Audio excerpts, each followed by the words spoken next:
الله نحمده ونستعينه ونستغفره ونعوذ بالله من شرور أنفسنا ومن سيئات أعمالنا.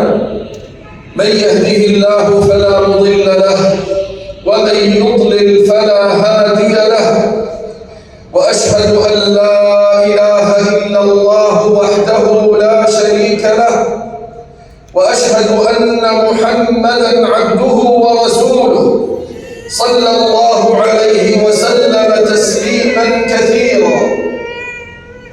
يا أيها الذين آمنوا اتقوا الله حق تقاته ولا تموتن إلا وأنتم مسلمون.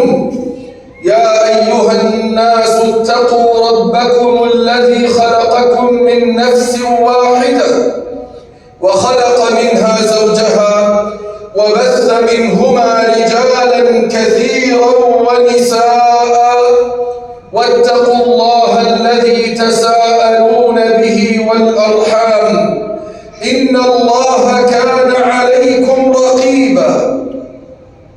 يا أيها الذين آمنوا اتقوا الله وقولوا قولا سديدا يصلح لكم أعمالكم ويغفر لكم ذنوبكم، ومن يطع الله ورسوله فقد فاز فوزا عظيما. أما بعد، فإن خير الحديث كتاب الله، وخير الهدي هدي محمد صلى الله عليه وسلم.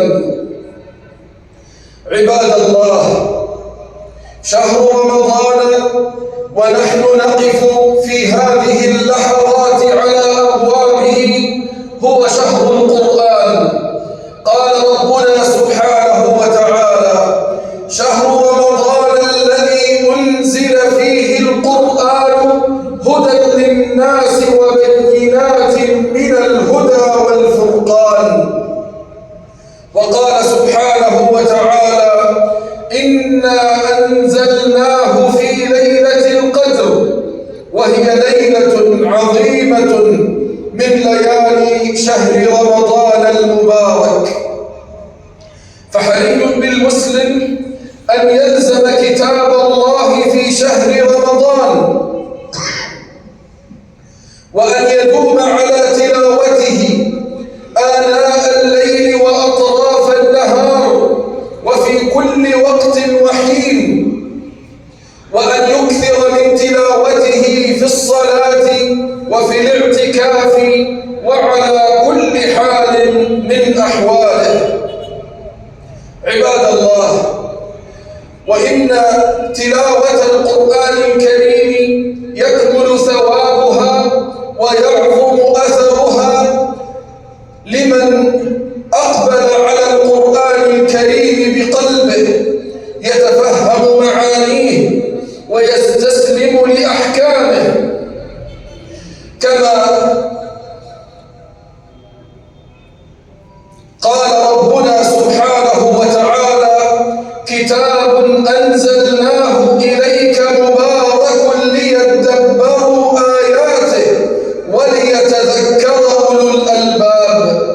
فهو كتاب مبارك يعظم ثواب قارئه، وأنزله الله عز وجل لنتدبر آياته، أي لنتفهمها ونعقلها ونعرف أحكامها، وليتذكر به أولو الألباب فيعملوا بمقتضاه ويلتزموه في جميع شؤونهم.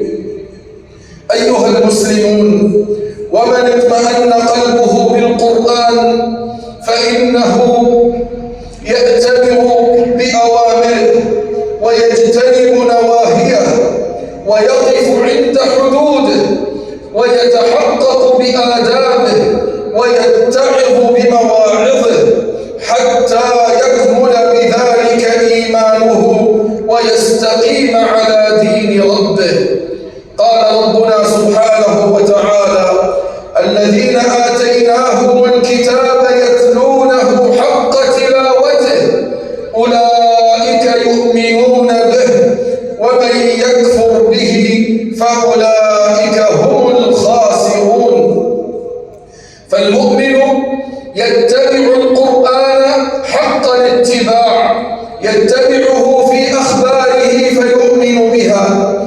ويتبعه في أوامره فيمتثلها، ويتبعه في نواهيه فيجتنبها، ويتبعه في آدابه فيتحقق بها، ويتبعه في مواعظه فينزجر عن معصية ربه تبارك وتعالى.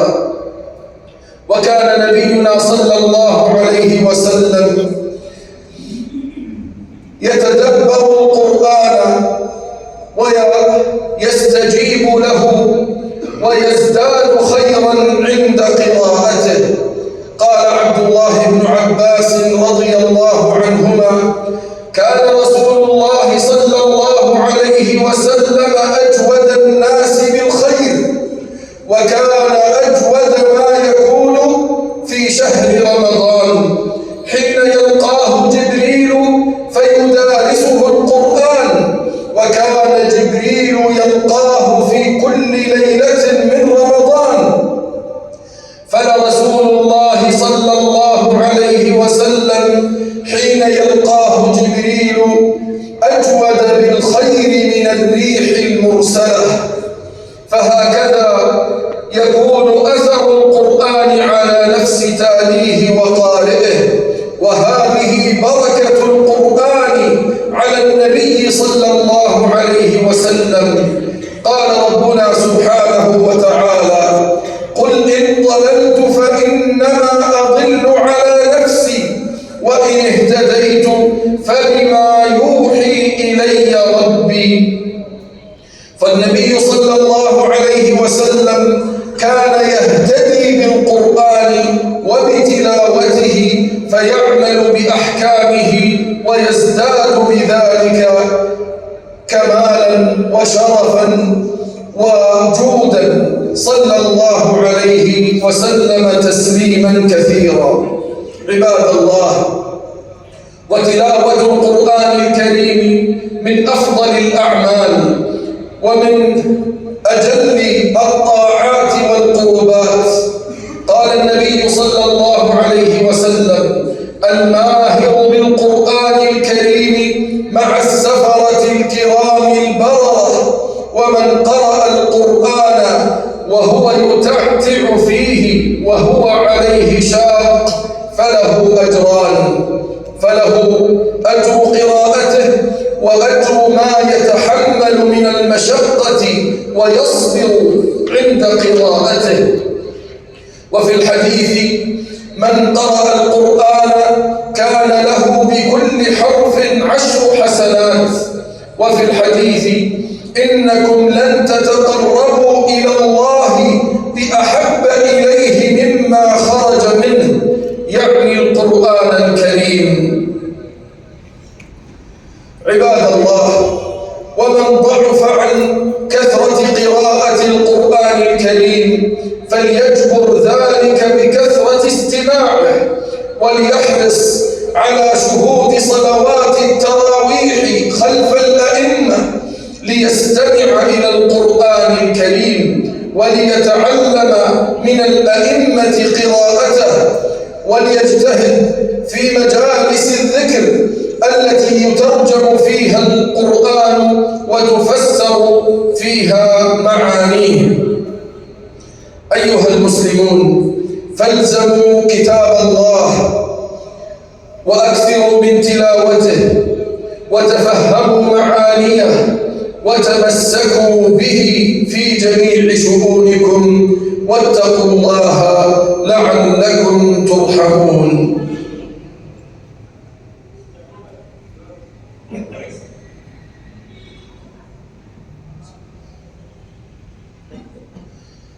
الحمد لله رب العالمين، أشهد أن لا إله إلا هو الإله الواحد الحق المبين، وأشهد أن محمدًا عبده ورسوله الأمين، صلى الله عليه وعلى آله وصحبه أجمعين، وسلم تسليمًا كثيرًا ملء السماوات والأراضين. أما بعد، فإن القرآن الكريم هو كتاب الهداية التامة من كل وجه، وله تأثير عظيم في نفوس من قرأوه وأقبلوا عليه، فهو سبب من أعظم أسباب الهداية، أعني هداية البيان والإرشاد، لقوله سبحانه وتعالى: ونزلنا عليك الكتاب تبيانا لكل شيء وهدى ورحمة وبشرى للمسلمين. وأعني أيضا هداية التوفيق والإيمان، لقول الله عز وجل: ذلك الكتاب لا ريب فيه هدى للمتقين.